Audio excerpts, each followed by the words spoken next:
Ospedaletti, 25esimo trofeo internazionale motociclistico.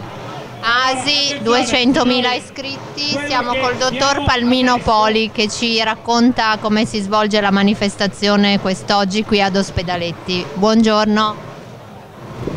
Buongiorno.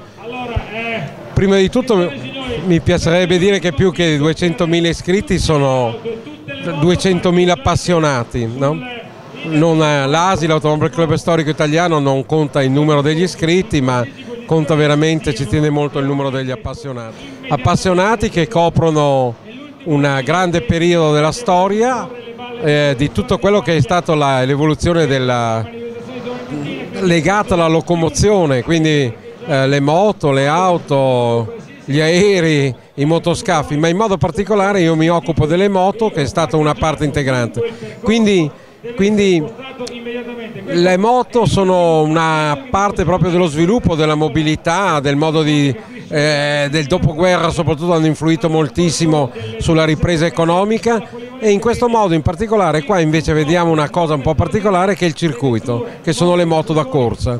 Le moto da corsa che sono anche una parte integrante della storia della motocicletta. Cosa rappresenta l'ASI per Ospedaletti?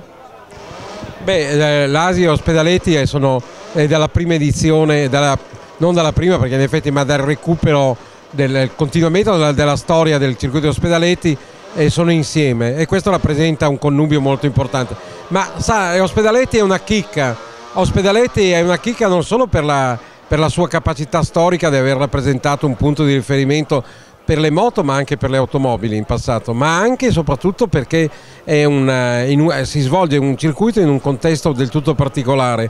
Si unisce veramente uno splendido panorama, un tracciato veramente impressionante, con delle bellissime curve, con delle discese a mare. È veramente Ospedaletti l'ultimo circuito cittadino che a mio avviso vale benissimo anche il circuito dell'isola di Man. Grazie per l'intervista e grazie ad Ospedaletti per aver ospitato ancora una volta il circuito delle moto d'epoca.